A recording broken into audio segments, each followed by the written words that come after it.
we begin here at home, where President Bola Tinubu yesterday welcomed the latest report by the National Bureau of Statistics on the state of the economy as the country's gross domestic product, the GDP, posted another growth. Tinubu was quoted to have made the remarks in a statement by his special advisor to the president on information and strategy, Bayo Onanuga. This comes as the Minister of Finance and Coordinating Minister of the Economy, Mr. Wale Edun, yesterday unveiled the Implementation Committee of the Accelerated Stabilization and Advancement Plan, ASAP, which is aimed at revitalizing key sectors of the economy. Specifically, the country's GDP grew by 3.19% year-on-year in real terms in the second quarter of the year Q2 2024, compared to 2.51% in Q2 2023, the NBS disclosed. The performance was also higher than 2.98% recorded in the first quarter of the year. According to the Gross Domestic Product Q2 2024 report released by the statistical agency, growth was driven mainly by the services sector, which grew by 3.79% and contributed 58.76% to the aggregate GDP.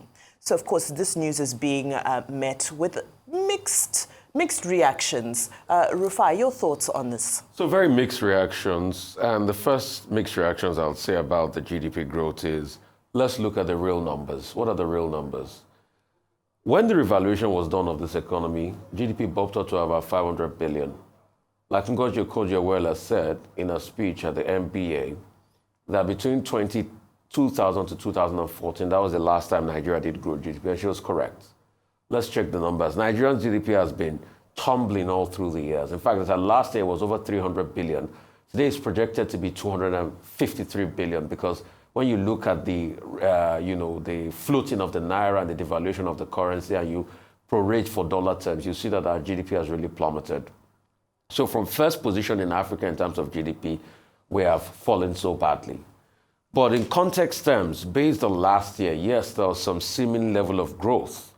And when you look at the sectors, predominantly it is also, again, the service sector of the economy. The service sector where the government give a lot of people hassle, they're the ones that have been able to bop up this economy. Crude oil, yes, there's been some growth. As at last year, we're doing about 1.2 million barrels. We're doing about 1.4, but it doesn't make any difference because we've not been able to meet our OPEC quota.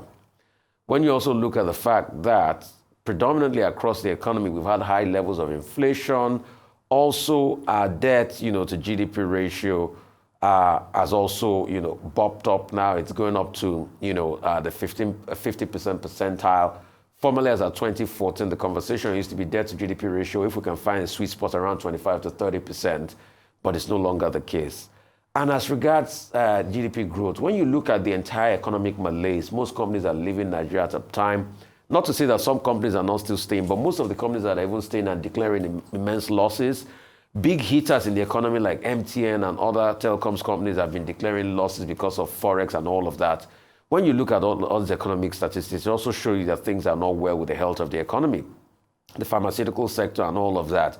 In fact, the government has even pushed forward a policy to be able to reduce price of medicaments and pharmaceutical products, but they've not been able to implement the policies like we discussed yesterday.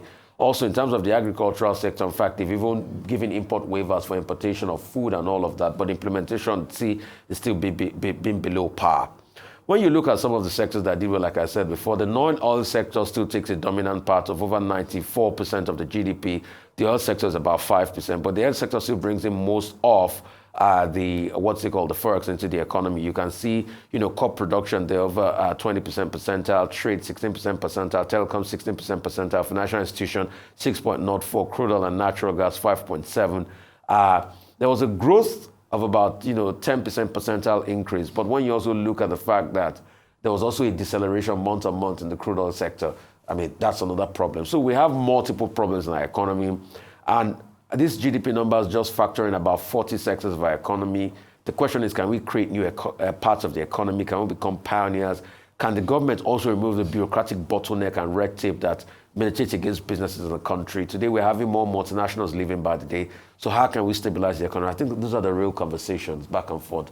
It might be a quick bomb, but the truth is things are not yet good. Okay, two quick issues about GDP growth, gross domestic product growth this week. First, a statement by Dr. Ngozi Okonjo-Iweala as a keynote speaker at the Nigerian Bar Association conference that is ongoing in Lagos at the moment, where she made the point that, look, economic development in Nigeria, GDP growth looked very bright between the year 2000 and 2014, resulting in about 3.8% GDP growth, which outpaced population growth, annually put at an estimate of 2.6%. And according to her, that looked like there was an improvement in the standard of living of the people. But in the succeeding decade, there has been a complete reversal, negative growth rate of about 0.9%. And it was on the basis of that analysis that she then said, look, what Nigeria needs to do is to focus on sound economic policies. There may have been certain reforms, but those reforms have not been strong enough to return us to the preceding decade, 2000 to 2014, that she referred to. Now, immediately on the back of that, yesterday, the National Bureau of Statistics came up and said, well, there's something to cry about. We have gone to 3.19% in terms of GDP growth, higher than 2.98% in the first quarter of 2024, and much better than what was recorded, which was 2.51% in the fourth quarter of the year 2023. Is there any basis for celebration? What we're told by the Bureau of Statistics is that, look, it's the services and industry sector that accounts for this, about 57%. Non-oil sector, about 97%. The oil and gas sector, just about 5.70%. That's what they are saying. Again, is this something to celebrate? Now, this is it. Look, when we started looking at this subject many years ago, the argument has always been for Nigerians to, in fact, feel real impact of GDP growth, we should be looking at double-digit growth. 3.4%, 3.19% is nothing to celebrate. The implication is that the Nigerian economy is not yet out of the woods. Inflation is over 30%. They said it came down from 34.19% in June to about 33.40% in July. It's still very high. Interest rate is high. The naira is weak against the dollar. But the more important thing to note also is that when you say GDP growth 3.19%, it's not as if that GDP growth is being felt across the subnationals, across the federation. There will be differences. Some states have, are in more dire straits than some other states. That's one point. Another point, second point.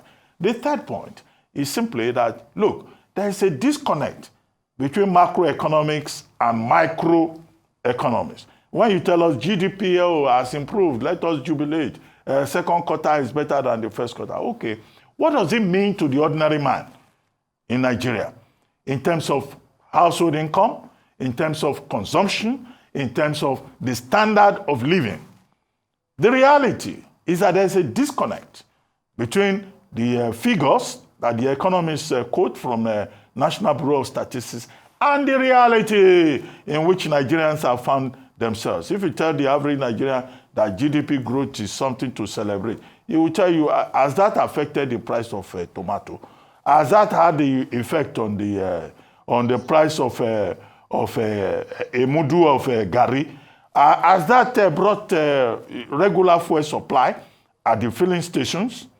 So what we need to do is to seek a proper alignment between the macro side and also the micro side, and that is the only way you can effectively change the narrative.